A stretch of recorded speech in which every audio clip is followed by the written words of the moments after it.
Welcome to the Sheffield Sunday as Bill Sees It meeting. This is a main share meeting, and today it is with great pleasure and with much gratitude that we welcome Luke A. from New Haven, Kentucky, who's coming to share for about 40 minutes, after which we'll open up the meeting for general sharing or if you'd like to ask a question. Thank you, Luke. It is wonderful to have you here, and the floor is yours. Lukewarm alcoholic. Greetings, good morning, everyone, from the chilly hayfields of central Kentucky. Old sober guy here. Grateful, amazed, raring to go, and so honored and appreciative of the invitation from Young to be here at the Sheffield as Bill Sees It group and to crack open the Word and have a new conversation on this new day of reprieve, of miracle, of possibility, of all good things, and so eager and overjoyed to be with you. So, gonna start with a little story. We ain't Irish for nothing. Are you ready? There once was a boy who was terrified of the dark because that was when his bedroom routinely filled up with monsters. Well, yeah, that's what they will do at such times and places, as you probably know already. So naturally, the kid slept with the light on. But eventually, his parents decided, boy, enough already with the light on. It's over. Time to grow up, they said. So that first night, the boy lay awake for hours, frantic with fear of what gathered around there in the dark. His dread became so unbearable that he crept over to his wardrobe to get a flashlight for at least a little bit of relief from all that dreaded darkness, you bet. Upon opening the door of the wardrobe, he jumped with fright as he came face to face with, what else? A huge, hideous, creepy monster. And the boy gave out a good substantial yell, as we say in Debronics. The monster, Andy, the monster instantly recoiled, raised his wiry tentacles and grabbed his ghastly head with the 3 mouths and 10 eyes and wild, unruly green hair, and began to weep uncontrollably. Yeah. In fact, the monster cried so hard and for so long that the boy's shock and revulsion quickly disappeared. He even began to try to calm the monster as best as he could, patting him, reassuring him, asking why he was making such a fuss over nothing, and whatever was he doing in that wardrobe anyway? Well, the monster said he lived there and never emerged, mainly because he was afraid of the boy. So when the boy asked him why that was so, the monster told him that the boy's head was strange, with its 2 beady little eyes, 2 funny ears, and strange little nose. Was about the most horrifying thing he'd ever seen. And wouldn't you know, that's exactly how the boy felt about the monster's scary mug. Yep. So, the two of them talked a long while, and soon enough realized that they had both been afraid of basically the same thing, the unknown. And they began to see that to lose that fear and to be done with it, all they had to do was to get to know and understand each other, to tolerate them, if you will. And so it was that the boy continued to believe in monsters, and with good reason for doing so. I mean, there was one right there, you know. And then all kinds of fantastic, creepy creatures kept visiting, not just his darkened bedroom at night, but most other places in his life as well. Why wouldn't they? And from then on, new information, instead of fearing them and recoiling from them, the boy knew it was a whole lot better to take a chance, make an effort to get acquainted and befriend them, to find the similarities, as we say around the rooms of Alcoholics Anonymous, and to celebrate the differences. Sounds good to me. And one other little thing before I launch into my diatribe. I have this great friend in Louisville, just up the road, James G., who shared with me one time, if I were God, and all in all, at some point, I would surely explode into an enormous universe of difference. Planets, solar systems, stars, worlds, rocks, oceans, lakes, rivers, people, you name it. And I, God, would thoroughly enjoy that diversity, revel in it, celebrate it, and all its many, many expressions. For me, this sounds like that saying God is just getting to know himself. And from that, we can suppose that our best way of getting to know him also is through that rich, diverse creation. So, as Bill sees it on 203, let us always love the best in others and never fear the worst. All people, including all of us, are to some extent emotionally ill, as well as frequently wrong. And then the kicker, let us approach true tolerance and see what real love means. So that's my diving deep place here this morning, friends, and what I'll try to toss around here for a few minutes, what little I know about it. Well, the Big Book of Alcoholics Anonymous takes this to turn and puts it this way, a great favorite of mine. Most of us sense that real tolerance of other people's shortcomings and viewpoints and respect for their opinions are attitudes which make us more useful to others. Page 19 and 20. And later on, the book speaks of these foundation stones of recovery on page 84. Love and tolerance of others is our code, and we have ceased fighting anything or anyone. I like to call this the AA artillery. That's AAA, of course. So, good trudgers and sober members gathered here at the Sheffield Sunday, Bill sees it. We're taking the action, aren't we? Striving to enlarge our spiritual experience. We have a privileged time right now to reflect on the sober code, on clear-cut directions from Bill in our basic texts and in page 203, always inviting us, urging us, nudging us to open up more in the realm of the spirit. What? To more realization, more God consciousness, more connectedness, more depth in our lives and in our souls. To a deepened conversation with God and with his diverse creation. To more understanding, connection with our new identity as his children, spearheads of his creation and his agents. To greater harmony in all our personal relations.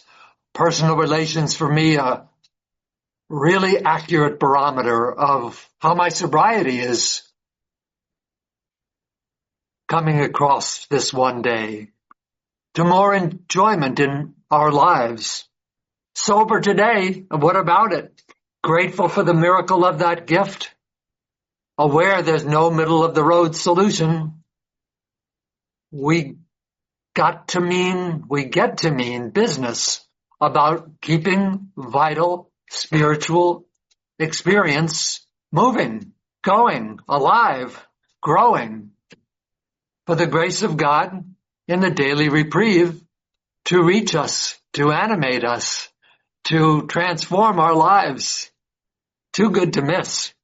So, when that draws us forward and helps us move into spiritual dimension, I have to be ready. I have to be willing. I have to be eager to move to that new place. So there's the code, AA code of love and tolerance, to impel me there, to get me on the playing field. So what's my problem here on this one day sober? What's holding me back? What's keeping me in the grip? What's stopping me from evolving? Well, how about old self? Ego, or as I like to name him, Igor, is holding me back. Let's speak about that rascal for a minute or two. Hardly needs any introduction to yourselves, I suppose.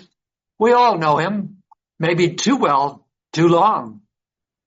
So there's his masterful lead, running around here, even sober, creating, sustaining my disconnected, unawakened, unenlightened self, my old self.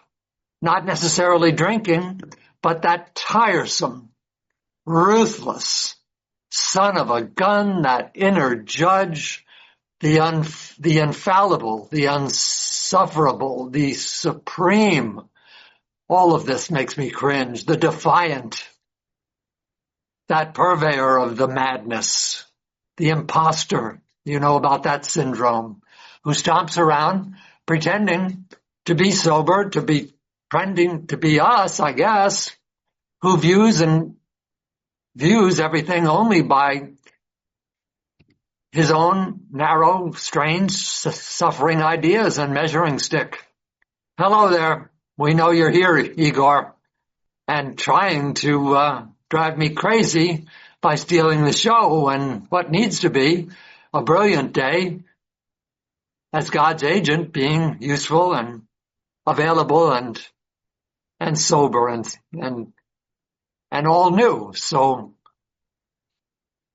there's a real problem here, at least for me, sorting out my identity, discovering and recovering my true sober self, and uncovering once again this one day my real purpose in sobriety, a spiritual awakening and a maximum service as a result of picking up the spiritual toolkit of the 12 steps of recovery, Alcoholics Anonymous. Yes, I'd be nowhere and nothing without them. And of course, without you, the fellowship that encourages me to keep at it, keep picking up the tools.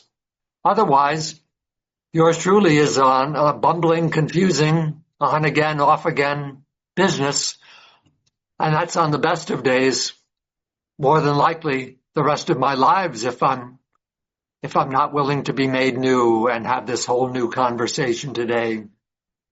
Since forever, this old guy has been routinely, stubbornly, mistakenly identified with the imposter, the Igor in my life. He's got a great disguise as my ambitions, my possessions, my calling, my vocation, my mind, its viewpoints. And so, and on and on. I've tried and tried again to find myself out there, anywhere, in things, in achievements, in booze, in, well, you just name it. I tried it. And I ended up more lost, bothered, and confused than ever. I always was looking for something more, when lo and behold, the disease of alcoholism suddenly slid in and promised cunning, baffling, and powerful to fill that emptiness. And, well, frankly, with just more things, more achievements, more who knows what, you name it. I fell for it, of course, totally deluded. And Igor was orchestrating all of this confusion, delusion, chaos, and so on for the longest time. And I suspect he's been very pleased with the handiwork and its outcomes, sometimes, as I say, even in the realm of sobriety. And I should tell you, I've been in the realm since November 11th, 1989. So that's that. Let me briefly spotlight some of Igor's efforts as the intolerant, here loosely described as an attitude of not accepting people as they are, of intolerance, as we say, not taking things as they happen. Let me honestly acknowledge the times when I've hidden or tried to hide my smug superiority, my disdain for people, places, and things, all those monsters in the closets, just to reinforce a fragile, false sense of self, to protect my phony identity, to build up a wall, to build up separation from the all, to somehow be an alcoholic stuck in the disease, and to obey Igor's domination of my life. But the old boy is sober today, or at least striving to be, not drinking so far, which is progress, and striving, asking, pleading God for the help to let me abide today in the realm of the Spirit so that I can be God conscious, so that I can be useful and amazed and of maximum service. So what is my take on what am I doing with anything or anybody that's different? Strange how the word even triggers a vague sense of discomfort and fear in me. What about anybody who I find contrary, opposing, divergent, peculiar, loud, diverse, unusual, out of sync, out of tune, disturbing, odd, you name it. What do I do about that? What is with that? Or better, what's with me who doesn't tolerate it? So, friends, I strive for glimpses of truth in my search today for spiritual experience, a new pair of glasses, as Chuck put it, a new identity. Hard to come by, even in sobriety. Okay, so I pray the 7th-step prayer upon awakening, and I ask God to take every single defective character away that stands in the way of my usefulness. But do I nevertheless hold in reserve a steady, how shall we say, whisper or instruction from Igor, a kind of empowerment even, a private collection of intolerance and contempt even toward whomever or whatever I deem unsavory or unacceptable, out of the loop, different. What is that all about? What is determining how I act and interact today with them? I'm an alcoholic who wants to get over my old behaviors. I want growth and change for this one day. I'm down on my knees begging God for the new life, the new identity, for spiritual growth and development. So, with a respectful tip of the hat to our first tradition, may I suggest, for me, that personal recovery depends not only on AA unity, hanging with you and with the clear-cut directions in 164 pages, but also on the realization, fragile and off again, on again as it is, that we, you and I, are all connected with all persons. Tremendous mystery. Carefully detailed plan of God. One family, one purpose, one goal, one identity. And not some narrow, fixed idea, what I insist upon must be in my egoic demands and my intolerant, unloving impulses that still can persist and kick into action even today. For sure. Ego feeds me with useless, dismissive, intolerant thoughts and wants me to munch down on them, wants me mired in them, wants me heedless to, as we say in New York, forget about the connectedness to the all and to everyone I meet on the broad highway of the Spirit. It's, The more I attach degrading, intolerant labels to anyone or any situation, the more superficial, restricted, and dead my life becomes. I need to be pulsing in the miracle of this one day's reprieve, in the joy, the love, the gift. This one day sober beats a path at precisely such times and shows me tremendous new possibilities if I will just wake up, snap out of my zombiehood and get moving here. I need to name the game, like when I first admitted I was powerless over alcohol, and acknowledge that I'm not who I think or say too often, nor are others maybe who they are supposed to be. The illusion, the emptiness, the shallowness, the intolerance, the phoniness, then can begin to fade out, take a back seat, I hope. And the growth, the healing, the connection, the conformity to God's plan can move forward slowly, carefully, quietly, just for today. A spiritual awakening as the result of these 12 steps, of course, is what I'm trying to talk about and urging me to stand back from all that old jazz, from what clearly hasn't been working, and to let God's grace draw us into new life, into new realms of possibility.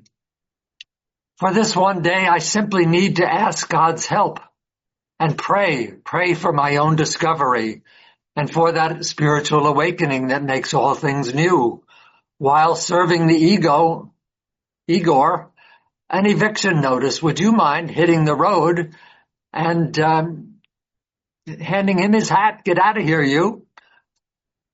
I need to begin to disentangle from the clutches, by the grace of God, to be better connected with the plan, who, as my buddy James from Louisville said, has exploded into an enormous world of differences.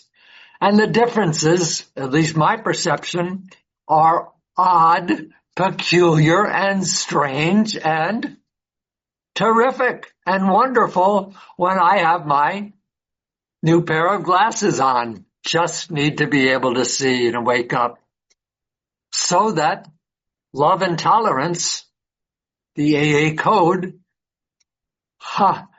can emerge when something flips in my consciousness, that when I do a 180, so to speak, in my soul for today. I think I don't really know too much about this, friends, and I can't speak of it precisely. What do I know? But I don't become more loving and tolerant just by deciding it or working on it, as we say, by trying harder. But here's what I strive to follow the directions on page 55 of our book, Alcoholics Anonymous, and take that deep dive to the power, to the love that's there inside. Bring it forth to enlighten my path, my behaviors, my interactions, my everything today. Conscious contact with God deep down within, frequent, fervent, eager. That, as I understand it, is the seedbed for the change, the growth, the transformation to love and tolerance for this one day, at least for the little bit that I understand of it. Here to report, friends, God's grace and love are nudging this old boy all the time, rescued me, spared me from the scourge of alcoholism, plunked me into the lifeboat, Alcoholics Anonymous, and all its attendant possibilities, all its joys, all its wonders. I get to be a member of Alcoholics Anonymous today. I want to keep this miracle in mind, in forefront of the old consciousness here. I want to love God in all this strange, baffling, wonderful creation and in everyone. A prayer, be still, my keen alcoholic mind, and would you just chill, enjoy the big, beautiful world, you knucklehead, and the life that God in His mercy has given you today. When you think what might have been, you have got it going good, you rascal. So please snap out of it, will ya? Day at a time, renewal, resolve beckons to me, my brothers and sisters. Spiritual practice of AA's 12 steps, summarized so perfectly in the code of love and tolerance. Only comes from God, I think. Tolerance channels the love, opens up the heart, builds the bridges, takes down the resistance. Oh, sure, it's easy to tolerate, enjoy. You all, for the most part, common interests, common goal, and what else? Hobbies, backgrounds, and so on. Who's from New York? I tolerate that really well. But I need to share so much more than any of this. I need to share the certainty, as our book says, page 25, the Creator has entered our hearts and lives in miraculous ways. And what else? Share that desperation and that spiritual, emotional sickness that page 203 talks about. For continuous help and God's grace and living together in that need and in that light, in that desperation. It's a beautiful place to be. Already acceptance and tolerance of my own and each other's foibles, brokenness, strangeness, shortcomings. It's certainly my story. I think this is probably on the top of God's suggested list for me today to what I need to pay attention to so that I will stay right-sized and let His grace enlarge my view of the world. His grace will deepen my understanding, my perception, and my entry into His great, great work of love, of building the community of spirit together for this one day. So, to God, our Creator, we're all alike. How do I want to say here? Love and tolerance supposes a profound respect and reverence for each other, not just because he or she is different or peculiar, but because he or she is just like yours truly. And more important, we have a common humanity, a common identity as children of God, trudging on the great and tremendous journey back to Him. So, to conclude, I hope, just the wondrous diversity of our fellowship on the journey is a clear sign of God's care, of God's presence, of God's wondrous otherness and perfection. I strive to live God's will for this one day, grow in fellowship and love. Tremendous grace that calls me and all of us, hopefully, to work out our destinies together, and joyously so. We belong to each other. We're tied in, woven as one in the perfect plan of God. Big Book, page 20, our very lives as ex-problem drinkers depend upon our constant thought of others and how we may help meet their needs. Yeah, I love that. Clear in the work of recovery, God has willed and expected. We seek and find the spiritual solution in the witness and the words of others. And more often, most commonly, they're going to vary and diverge from mine routinely. Truth about this old guy is, of myself, I am nothing. Without God and all of you, I am nothing. I am lost. I am disconnected and just nowhere. But when I meet with you and with everyone, carry the message of our deliverance and celebrate its explosive, wonderful expressions of difference and richness. For today, we together can begin to grow in love and unity in God's deep design. So, I'd say I'm done, except to say thank you, Andy and Young again for the chance to let me get out of self and celebrate the blessings of this one day, the gift of being one family with you, and the chance to send a heart full of love to each and every one of you from this old trudger in New Haven, Kentucky. Thanks for letting me share.